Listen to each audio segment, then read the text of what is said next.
గణేశాయ నమః. ఓం శ్రీ సరస్వత్యై నమః. ఓం శ్రీ గురుభ్యో నమః. ఈరోజు మనం మన సనాతన ధర్మంలో భగవంతుని ఆరాధించే మార్గాల్లో పూజ అనేది ఒకటి. ఆ పూజ అనేది చేసే విధి విధానాలు, దాని యొక్క అంతరార్థం ఏమిటి అనేది తెలుసుకుంటాం. మనం సమాజంలో మన ఇంటికి ఎవరైనా వచ్చినప్పుడు మనం అతిథి దేవో భవ అని వాళ్ళని ఎంతో ఆదరిస్తాం. అదే ఎంతో గౌరవనీయమైన స్థానంలో ఉన్న వ్యక్తిని గనక మన ఇంటికి మనం ఆహ్వానించిన సందర్భంలో మనం ఒక చీఫ్ మినిస్టర్ కానీ ప్రధానమంత్రి కానీ మన ఇంటికి వచ్చారనుకోండి, దానికి ఎంతో ప్రోటోకాల్ ఉంటుందన్నమాట. వాళ్ళని ఎంతో ఆదరంగా చూస్తాం. మన ఇల్లు కూడా ఎంతో మంచిగా తీర్చిదిద్దుకుంటాం. మనం కూడా కొత్త బట్టలు ధరించి వాళ్ళ కోసం ప్రత్యేకంగా తయారవుతాం. అలాగే మంచి మంచి ఆహార పదార్థాలని వాళ్ళ కోసం వండి ఉంచుతాం, సిద్ధం చేస్తాం. పుష్పగుచ్చాలు అటువంటి, అంటే వాళ్ళ గౌరవానికి తగ్గట్టుగా మన ఆతిథ్య మర్యాదలు కూడా ఉంటాయి. అలాగే మనం భగవంతుని పూజించేప్పుడు కూడా మనం అలాగే చేయాలి. చూడండి, మనం బంధం అనేది ఎప్పుడైనా ఎలా ఉంటుందంటే, తల్లి తండ్రి కానీ, సోదరులు కానీ, స్నేహితులు కానీ రోజు వాళ్ళు కలుస్తూ ఉన్నప్పుడు, ఒకే ఇంట్లో ఉన్నప్పుడు వాళ్ళ మధ్య ఉండే అనుబంధం ఎలా ఉంటుంది? అలాగే ఒక దేశంలో ఒక సోదరుడు, ఇంకొక దేశంలో ఇంకొకళ్ళు ఉన్నప్పుడు వాళ్ళ మధ్య అనుబంధం ఎలా ఉంటుంది? తేడా ఉంటుంది కదా. భార్యాభర్తలు అనేవాళ్ళు వేరు వేరు ప్రదేశంలో పుట్టి పెరిగినా కానీ వారిద్దరూ కలిపి ఒకే ఇంట్లో కలిసి జీవనం సాగిస్తున్నారు కాబట్టే వారి మధ్య అంతా ప్రేమ అనురాగం అనేవి కూడా పెంపొందుతాయి. అలాగే అటువంటి ప్రేమ, భక్తి, అంటే భగవంతుని పైన మనం చూపించే ప్రేమనే మనం భక్తి అంటాం. మన తల్లిదండ్రులు ఈ జన్మలో మనల్ని కని పెంచుతారు, కానీ భగవంతుడు మన ఎన్నో జన్మలకి కూడా ఆయనే తల్లి తండ్రి. నిజం చెప్పాలంటే భగవంతుడే మనం అన్నమాట, ఆయన యొక్క అంశే. ప్రతి ఒక్క జీవుడు కూడా భగవంతుని యొక్క అంశే. మానవ జీవన లక్ష్యం ఏమిటంటే భగవంతుని చేరుకోవటమే. కానీ మనం దేవుని నుంచి జీవుడిగా విడిపడిన తర్వాత మనం ఖనిజాలుగా, ప్రతి జీవుడు కూడా 84 లక్షల జీవరాశులలో జన్మిస్తాడు అని మనం చెప్పుకుంటూ ఉంటాం. అంటే ఖనిజాలు, రాళ్ళు రప్పలు నుంచి రత్నాల వరకు, తర్వాత వృక్షాలు, చిన్న చిన్న నాచు అంటారు కదా, చిన్న అక్కడి నుంచి తులసి, అశ్వత్థం లాంటి పరమ పవిత్రమైన వృక్షాల వరకు, తర్వాత జంతువులు, అంటే చిన్న చిన్న చిన్న నీళ్ళలో ఉండే జంతువులు మొదలుకొని గోమాత వరకు, అంటే పరిణామ క్రమం అనేది సూక్ష్మం నుంచి మొదలుకొని చాలా చైతన్యం అభివృద్ధి చెందే వరకు కూడా పెంపొందుతుందన్నమాట. ఆ తర్వాతగా మనం మనిషి జన్మకి వచ్చామని చెప్పుకుంటాం.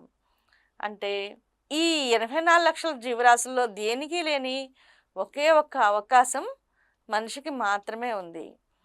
అది ఏమిటంటే వివేచన, తెలివి, డిస్క్రిమినేషన్ పవర్.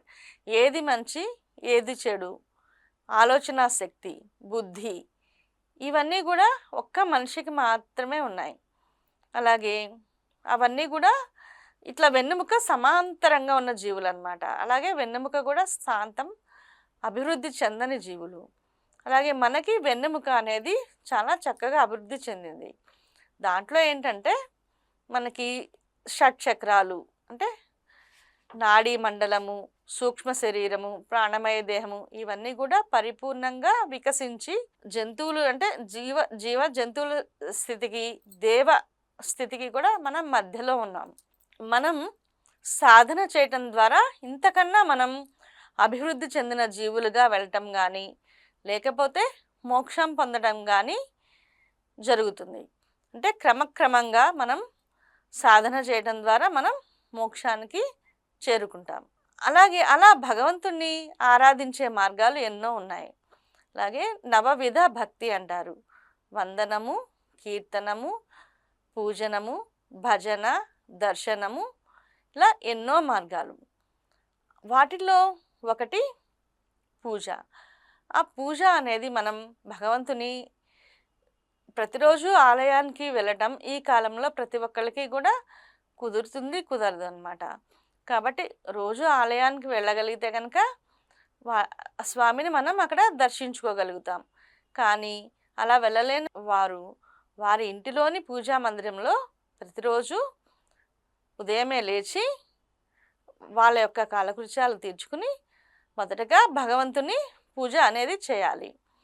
పూజ చేయటంలో మొదటిగా మనం ఏం చేయాలంటే మన ఇల్లు మన దేహము శుభ్రం చేసుకున్న తర్వాత ఆ దేవుని గది ఆ ప్రదేశం మొత్తం శుభ్రపరచాలి. అంటే నిర్మాల్యం అనేది ముందుగా తీసివేయాలన్నమాట. అంతా తీసివేశాక మనం ఆయన్ని ధ్యానం చేస్తాం. ధ్యానం అంటే ఏంటంటే ఆయన మనం ఏ భగవంతుణ్ణి పూజ చేస్తున్నాము, ఏ రూపంలో చేస్తున్నాము, ఆయన ఎక్కడ ఉన్నాడు, ఇవన్నీ మనం మనసులో ఒక రూపాన్ని ముద్రించుకుంటాం అన్నమాట. ఆ రూపాన్నే మనం మన ఎదుటగా ఉన్న విగ్రహంలో కానీ ఫోటోలో కానీ అదే శక్తిని తీసుకొచ్చి ఆయన్ని తర్వాత ఆవాహన చేసుకుంటాం. అదే గణేశుడైతే శుక్లాంబరధరం విష్ణుం అని చెప్తాం. అంటే తెల్లని వస్త్రాలు ధరించిన వాడు అని చెప్పేసి మనం ఆయన్ని పూజ చేస్తాం. అలాగే శాంతాకారం భుజగశయనం అంటాం అన్నమాట విష్ణుమూర్తిని అయితే. ఆయన శాంతమైన ఆకారంలో ఉంటాడు. ఇట్లా మనం చూస్తుంటాం కదా, అనంత పద్మనాభ స్వామి ఎప్పుడు కూడా భుజగశయనుడిగా ఉంటాడు. అలా అదే మహాలక్ష్మీదేవి అయితే దిగ్గస్థిభి కనక కుంభ ముఖావ సృష్ట అని చెప్తాం అన్నమాట. అంటే ఏంటంటే అష్టదిక్పాలకులు ఏనుగులతో ఆవిడికి అభిషేకం చేస్తూ ఉంటారట. ఉంటే పసుపు నీళ్ళుతో కనుక తడిసిన బట్టలు కట్టుకుని ఉన్న శ్రీ మహాలక్ష్మీదేవిని మనం ధ్యానిస్తాం, పూజిస్తాం. దానివల్ల మనకి సంపదలు కలుగుతాయి అన్నమాట. కాబట్టి మనం పూజ చేసేప్పుడు ముందు ధ్యానం అనేది చాలా ముఖ్యం. ఆ ధ్యానంలో మన మనసుని ప్రపంచపు విషయాల నుంచి వాసనల నుంచి కూడా మళ్ళించి పూర్తిగా మనం ఏ భగవంతుడిని అయితే పూజిస్తామో ఆ రూపాన్ని మనం మనసులో ముద్రించుకుంటాము. అటువంటి భగవంతుని ధ్యానం తర్వాత ఏం చేస్తామంటే ఆవాహనం అని చెప్తామన్నమాట. అంటే ఆవాహనం అంటే అనంత శక్తి సంపన్నుడు భగవంతుడు. సృష్టి మూలం నుంచి ఇప్పటి వరకు కూడా ఉన్నది ఆయనే. ఎలా చెప్తారంటే ఒక కుమ్మరి కుండ చేశాడంటే కుమ్మరి ఉంటాడు, మట్టి ఉంటుంది, మట్టి నుంచి చేసిన కుండ అనేది కూడా ఉంటుంది. కానీ భగవంతుడు తనలోనే తనతోనే ఈ సృష్టిని చేశాడు సంకల్ప మాత్రం చేత. ఎలా చెప్తారంటే సాలిపురుగు చూడండి, ఎట్లా సాలిపురుగుకి ఏమన్నా బయట నుంచి ఎవరైనా ఏమైనా ఇస్తున్నారా? తను ఏమన్నా కంచి పట్టు నుంచి కంచి పట్టు చీర దారాలు ఏమన్నా కొని తెచ్చుకుంటుందా? కాశ్మీర్ సిల్క్ కొని తెచ్చుకుంటుందా? లేదు కదా. తనలోంచే దారాన్ని బయటకు తీస్తుంది, అదే దారాంతో అది గూడు కట్టుకుంటుంది అన్నమాట. కాబట్టి కానీ ఇక్కడ ఏంటంటే అది తన నుంచి తన బయటకి గూడు కడుతుంది. కానీ భగవంతుడు అలా కాదు, తనలోనే తన చేతే తన సంకల్పం మాత్రం చేతనే ఈ విశాల సృష్టిని నిర్మించాడు. అలాగే సముద్రం అలలు మనం చూసినప్పుడు మనకి నామరూపంగా భేదంగా చూసినప్పుడు సముద్రం వేరుగా అలలు వేరుగా కనిపిస్తాయి. కానీ అవన్నీ కూడా నీరే కదా. అలాగే అలలు అంటూ ప్రత్యేకంగా ఎక్కడైనా ఉన్నాయా? సముద్రం వినా అలలు లేవు. అలాగే ఏ భగవంతుడితో అయితే ఈ విశ్వం మొత్తం సృష్టించబడిందో ఆ భగవంతుడే ఈ విశ్వమంతటా కూడా వ్యాపించి ఉన్నాడు. కానీ మనం కొలుచుకోవటానికి వీలుగా ఆయనకి ఒక నామాన్ని రూపాన్ని ఏర్పరచుకున్నాం. మన సనాతన ధర్మంలో ఉన్న గొప్పతనం ఏమిటంటే ఎవరెవరి యొక్క స్థాయికి, వాళ్ళ యొక్క ఇష్టానికి మరియు వాళ్ళ అవసరానికి తగ్గట్టుగా వివిధ దేవతా రూపాలని నామాలని వాళ్ళు దర్శించారన్నమాట. మన ఋషులు మునులు సనాతన ధర్మంలో ఉన్న నామరూపాలు అనేవి కూడా ఋషులు మునులు దర్శించినవి. అవి మనం ఈ రోజున చూసినా కూడా ఖగోళంలో మనం ప్రతి ఒక్క రూపాన్ని కూడా మనం దర్శించగలుగుతాం.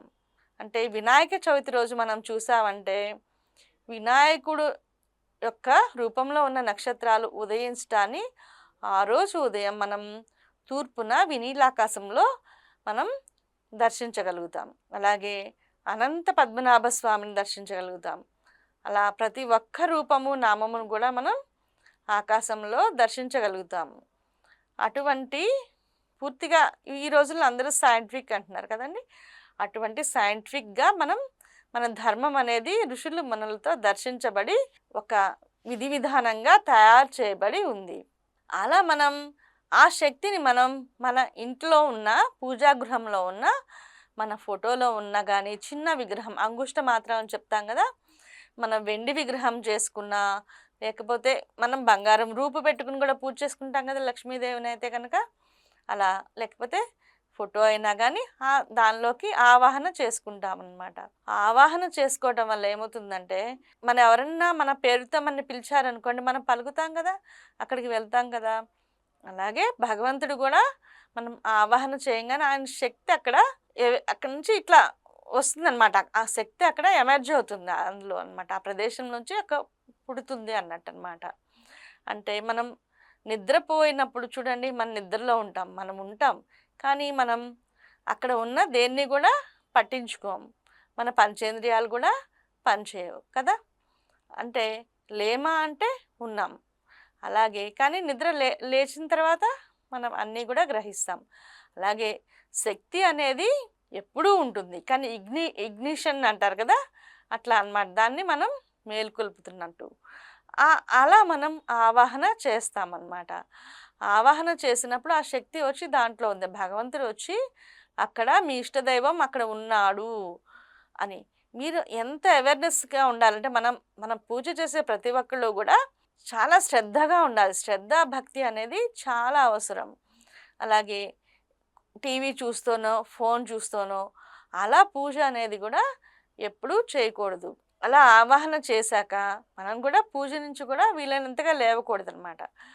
ఆవాహన చేసి ఆసనం చెప్తాం అనమాట. ఇప్పుడు మనం పూజ అంటే ఏంటంటే మన ఇంటికి ఒక గౌరవనీయమైన అతిథి వస్తే ఎలా అయితే మర్యాదలు చేస్తామో మనం భగవంతునికి కూడా అదే విధంగా చేసే మర్యాదలనే మనం ఉపచారాలు అంటాం అన్నమాట. దాన్నే పూజ అంటాం. ఎందుకని భగవంతునికి పూజ చేయాలి అంటే ఈ సృష్టి మొత్తం ఆయనే కదా, పంచేంద్రియాల్ని వీటి అన్నిటినీ ఇచ్చింది ఆయనే కదా.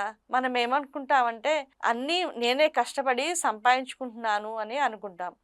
కానీ వేదాంతంలో ఏం చెప్తారంటే నువ్వు పుట్టకముందే నీకు మొత్తం కూడా సిద్ధంగా ఉంది, నీకు కావాల్సింది మొత్తం కూడా సిద్ధం చేసి అప్పుడు నువ్వు పుట్టావు అని చెప్తారు. అదెట్లా అంటే మీరు పుట్టకముందే మీకు తల్లిదండ్రులు ఉన్నారు కదా, అలాగే మీరు పుట్టకముందే మీకు చదవాల్సిన స్కూల్ కూడా ఉంటుంది మనకి చాలాసార్లు. అలాగే ఆ స్కూల్లో మనకి బోధించే ఉపాధ్యాయులు కూడా మనం పుట్టకముందే ఉన్నారు కదా అండి. ఇవన్నీ కూడా సామాన్యంగా మనకి జరిగిపోతున్నాయి కాబట్టి అది మనకి అద్భుతం అని మనకి తెలియదన్నమాట. చిన్న పిల్లలు పుట్టినప్పుడే వాళ్ళు ఏది కూడా డైజెషన్ చేసుకొని స్థితిలో ఉన్నప్పుడే వాళ్ళ కోసం పాలు అనేది కూడా సిద్ధం చేసి ఉంచుతున్నాడు భగవంతుడు. అట్లా ఈ ఒక్క జన్మ మాత్రమే కాకుండా ఎన్నో జన్మల నుంచి కూడా మనని రక్షిస్తున్నాడు. కాబట్టి భగవంతుని యొక్క అనుగ్రహం కోసం మరియు కృతజ్ఞతాపూర్వకంగా మనకి ఇన్ని ఇచ్చాడు కాబట్టి భగవంతుడు ఆ రుణం తీర్చుకోలేము మేము అని ఆయనకి కృతజ్ఞత తెలియచేయటానికి మనం ఈ పూజ అనేది చేస్తాము. మనకి ఎప్పుడైనా కానీ మన మనుషులందరూ ఎలా ఉంటామంటే మనకి ఉన్నదానికి విలువ మనం తెలుసుకోలేమన్నమాట.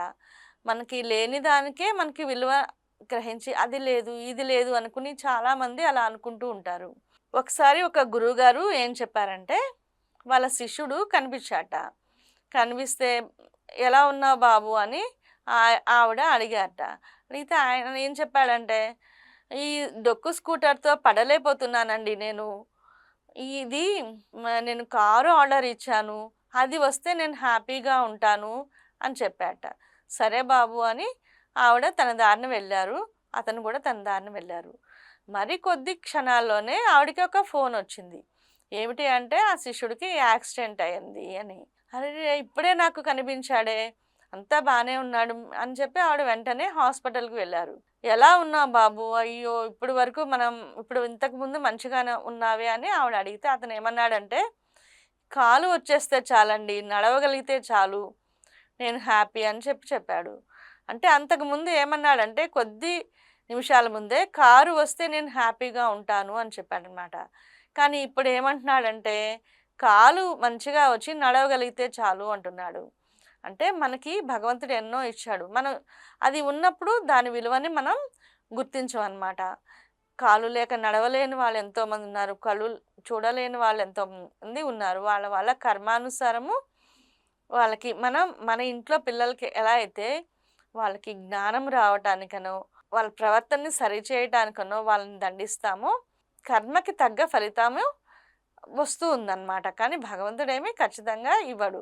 కానీ భగవదారాధన మనం చేయడం వల్ల ఏమవుతుందంటే, మనం చేసే కర్మ అంటే దుష్కర్మ యొక్క ఫలితం తగ్గిపోతుంది. ఏమని చెప్తారంటే ఒకతను ఇద్దరు స్నేహితులు వెళ్తూ ఉన్నారట. వెళ్తూ ఉంటే ఒకతను భగవంతుడిని నమ్మేవాడు, ఒకతను నమ్మనివాడు. అతను చెప్పాట నేను గుడిలోకి వెళ్తాను. అంటే నేను నమ్మను భగవంతుడిని, నేను బయటే ఉంటాను అని చెప్పి బయట ఉన్నాడనమాట. ఈ భగవంతుడిని నమ్మే స్నేహితుడు గుడిలోకి వెళ్ళాడు. వెళ్ళి దండం పెట్టుకుని దేవునికి ప్రదక్షిణ చేస్తూ ఉండంగా అతనికి ఒక తేలు కుట్టింది. ఈ బయట ఉన్న అతను అటు ఇటు తిరుగుతూ ఉంటే ఇతనికి ఒక బంగారపు కాయిన్ దొరికిందనమాట. ఆ లోపల అతను చాలా బాధతో బయటికి వచ్చినప్పుడు ఇతను అన్నట్టు, చూడు దేవుణ్ణి నేను నమ్ముతాను అని చెప్పి లోపలికి వెళ్ళా, నీకేం జరిగింది అని చెప్పాడనమాట. అప్పుడు అక్కడ ఉన్న ఒక గురువు చెప్పారట, బాబు అతనికి ఆ గురువు సిద్ధుడు అనమాట. ఆయన ఏం చెప్పారంటే అతనికి ఇప్పుడు పెద్ద పాము కరవాల్సిన గండం అతని జీవితంలో రాసి ఉంది. కానీ అతను భగవంతుని నమ్ముకోవటం వల్ల అతనికి చిన్న తేలు కరవటంతో సరిపోయింది. ప్రాణగండం అపమృత్యు దోషం అంటాం కదా, అది తొలగిపోయింది. కానీ నీ జీవితంలో ఇప్పుడు నీకు నిధి రావాల్సిన ఒక యోగం నీకైతే ఉంది. కానీ నువ్వు సరైన ఆలోచన విధానంలో లేకపోవటం వల్ల నీకు చిన్న కాయిన్ రావటంతోనే నువ్వు సరిపెట్టుకోవాల్సి వచ్చింది అని చెప్పాడు. కాబట్టి భగవంతుని మనం ఆరాధించడం వల్ల మనకి రావాల్సిన కష్టాలు పోతాయి. మనకి తప్పిన కష్టాలు మనకి తెలియదన్నమాట ఎప్పుడు కూడా. అలా భగవంతుడు ఎన్నో కష్టాలని మనకి తెలియకుండానే తప్పిస్తూ ఉంటాడు. అలాగే దేశంలో చూడండి, ఎప్పుడో ఎక్కడో ఏదో బాంబ్ అనేది బ్లాస్ట్ అవుతూ ఉంటుంది. అప్పుడు అందరూ అంటారనమాట, అక్కడ బాంబ్ బ్లాస్ట్ అయింది, ఇక్కడ బాంబ్ బ్లాస్ట్ అయింది, ఏం చేస్తున్నారు ఇంటెలిజెన్స్ వాళ్ళు అని. వాళ్ళు ఎన్నో సందర్భాల్లో దొంగల్ని పట్టుకొని అటువంటి ప్రమాదాలు జరగకుండా కాపాడుతూ ఉంటారు. కానీ అది ఎవరికీ తెలియదన్నమాట. అదంతా రహస్యంగా జరుగుతూ ఉంటుంది. కానీ ఏదైతే జరిగిందో అదే తెలుస్తుంది. కాబట్టి మన జీవితాల్లో కూడా మనం భగవంతుని ఆశ్రయించడం వల్ల మనకున్న చెడు ఏమైనా ఉంటే తొలగిపోయి మంచి జరుగుతూ ఉంటుందన్నమాట. అలా ఆ శక్తిని మనం ఆవాహన చేస్తాం. చేసి ఆయనకి ఆసనం వేస్తాం అన్నమాట.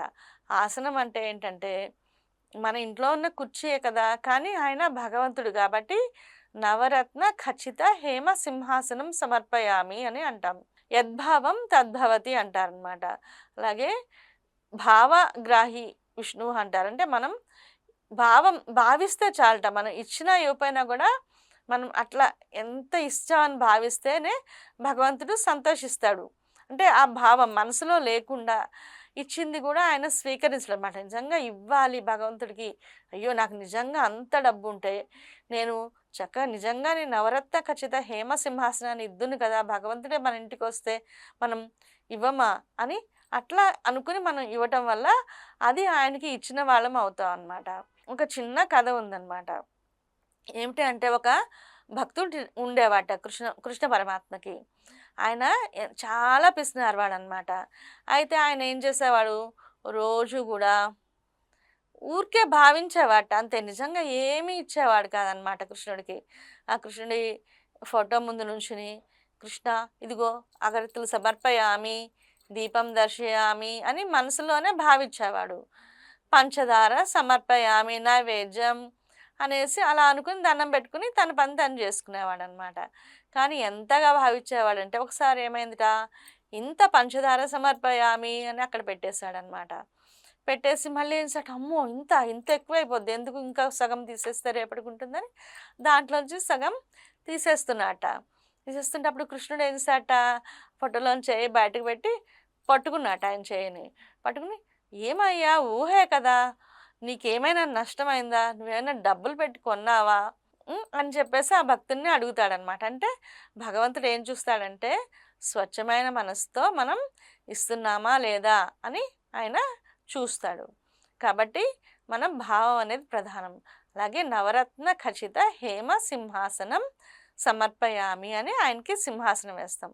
తర్వాత కాళ్ళు కడుక్కోవడానికి నీళ్ళు ఇస్తాం కదా మన ఇంటికి ఎవరిని వస్తాలే, పాదయోహ పాద్యం సమర్పయామి అంటాం. అంటే ఆయనకి ఏంటి కాళ్ళు కడుక్కోవడానికి నీళ్ళు ఇవ్వటం అనమాట. ఆయనకి ఒక మంచి బంగారు పళ్ళెంలో ఆయన భగవంతుడి కాళ్ళు రెండు, అలాగే అమ్మవారి కాళ్ళు చూడండి, ఆ కాళ్ళు రెండు అట్లా పెడితే ఎలా ఉంటాయి కాళ్ళు కదా.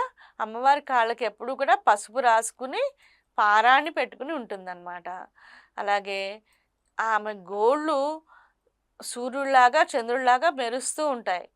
అలాగే ఆమె పాదాల దగ్గర ఎప్పుడు కూడా ఇంద్రుడి యొక్క కిరీటపు కాంతులు మెరుస్తూ ఉంటాయట ఆ పాదాల మీద గోళ్ళ మీద కూడా. ఎందుకంటే వాళ్ళు ఆమె పాదాలని ఆశ్రయించి ఉంటారు కాబట్టి. అట్లా మనం మనస్ఫూర్తిగా భావిస్తూ ఆ పాదాలని కడుగుతున్నట్టుగా భావించాలన్నమాట. అమ్మవారి పాదాలను కడిగామనుకోండి, అప్పుడు ఆ నీళ్ళు ఎలా వస్తాయి, పసుపు రంగులో వస్తాయి కదా, ఎరుపు రంగులో వస్తాయి. ఎందుకంటే ఆవిడకి ఎప్పుడు కూడా పారాణి ఉంటుంది.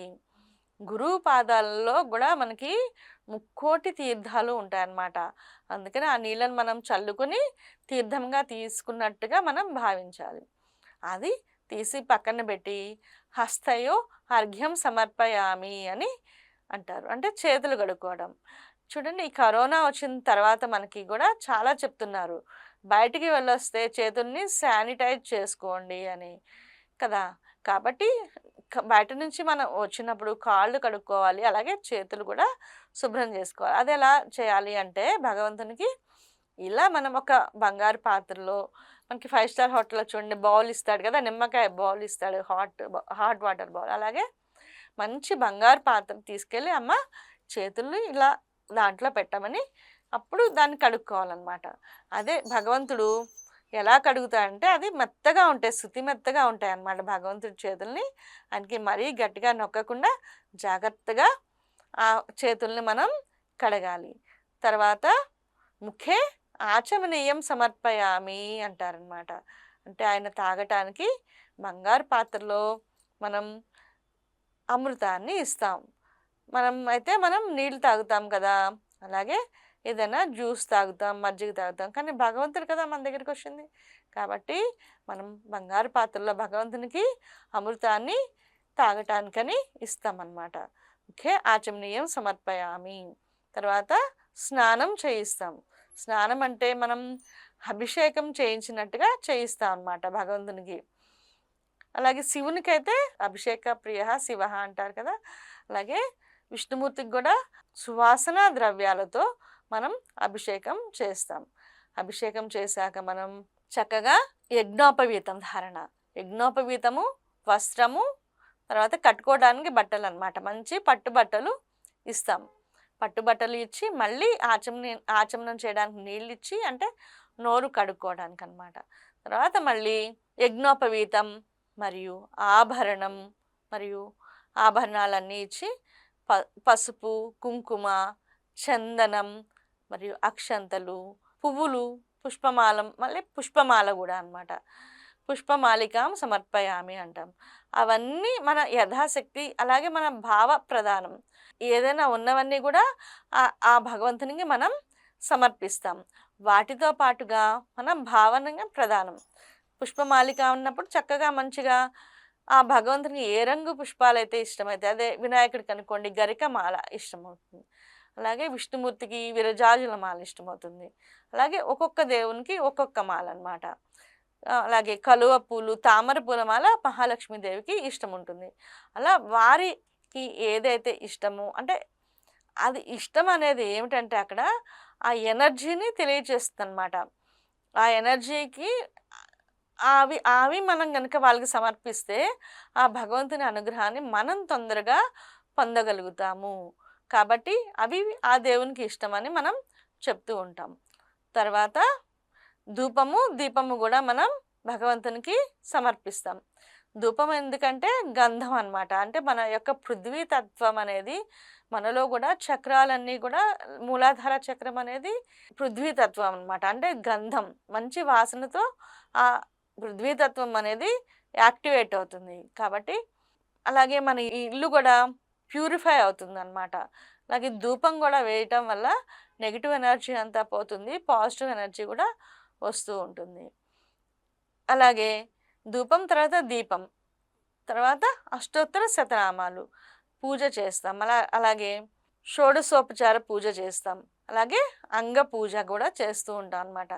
ఒక్కొక్క అంగానికి మనం పూజ చేస్తున్నప్పుడు ఏమవుతుందంటే మన మన శరీరంలోని ఉన్న ఆ ప్రదేశాల్లో ఆ శక్తి అనేది యాక్టివేట్ అవుతుందన్నమాట. కాబట్టి ఆ పూజ భగవంతుడు చేయడం వల్ల ఆ శక్తి మనలోకి ప్రవేశించి మన శరీరం శక్తివంతమవుతుంది. చూడండి ఆంజనేయ స్వామికి ఏమని చెప్తారంటే రోమ రోమమున రామనామమే అని చెప్తారు. అంటే ఏంటంటే ప్రతి అణువులోను ప్రతి వెంట్రుకలో కూడా రామనామం వినిపిస్తోందట ఆంజనేయ స్వామికి. పండరీపురంలో ఎంతోమంది భక్తులు ఉన్నారు. దానిలో ఒక భక్తుడు చాలా దూరం పండరీపురానికి కొద్ది దూరం వెళ్ళి అక్కడ ఒక గృహ కట్టడ చేసే పనిలో ఉండి అది కూలిపోయి చనిపోతాడనమాట. చనిపోతే పాండురంగుడు తన అంతరంగిక భక్తుడికి ఏం చెప్తాడంటే నా భక్తుడు అక్కడ చనిపోయాడు, చనిపోతే అక్కడ అందరినీ కలిపి ఒకే చోట ఖననం చేశారు. కానీ అతను ఏమనుకున్నాడంటే ఈ నా ఆలయం సమీపంలోనే సమాధిగా అవుదామని నిర్ణయించుకున్నాడు. నువ్వు వెళ్ళి అతని అస్థికల్ని తీసుకురా అని చెప్తాడు. అప్పుడు ఆ భక్తుడు పాండురంగన్ని అడుగుతాడు, నేను ఎలా తీసుకురాగలను అంతమందిలో, అతని అస్థికలు ఏవో నేను ఎలా గుర్తించును అంటే పాండురంగడు ఏం చెప్తాడంటే అతని అస్థికల్ని నువ్వు చెవి దగ్గర పెట్టుకుంటే అవి రంగారంగా అంటాయి అని చెప్తాడనమాట. అంటే ఏంటంటే మనం భగవంతుడి నామం ఎలా జపించాలంటే అది మనం అణువులో కూడా డైజెస్ట్ అయిపోవాలి.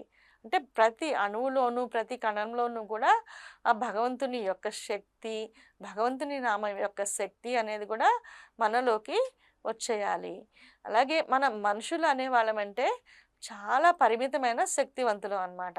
చాలా పరిమితమైన శక్తి అన్ని రకాలుగా కూడా. మన చెవులు కూడా ఒక శక్తి ఒక శబ్దం ఫ్రీక్వెన్సీకి మించి వినలేవు, కొంచెం తక్కువ వినలేవు. అదే కళ్ళు కూడా కొంత నల్లగా చీకటిలోని చూడలేవు, మరి వెలుతురిని చూడలేవు, అంతకన్నా దూరాన్ని చూడలేవు. అలా ప్రతి దాంట్లోనూ మనకి ఎన్నో పరిమితులు ఉన్నాయి. కానీ భగవంతుడు అపరిమితుడు కదా, అనంత శక్తివంతుడు కదా. అలా భగవంతుడితో గనక మనం అనుసంధానం అయితే మనం అనంత శక్తివంతులు అవుతాం అన్నమాట. అలా అవటం ద్వారా ఎన్నో గొప్ప పనులు సాధించిన వాళ్ళు మన పురాణాల నుంచి చరిత్ర వరకు ఎందరో ఉన్నారు. మన ప్రహ్లాదుడు, ధ్రువుడు, మరియు మన స్వతంత్ర సంగ్రామంలో కూడా మన మహాత్మా గాంధీ, ఇంకా చెప్పాలంటే ఎందరో మహానుభావులు, రామకృష్ణ పరమహంస, వివేకానందుడు.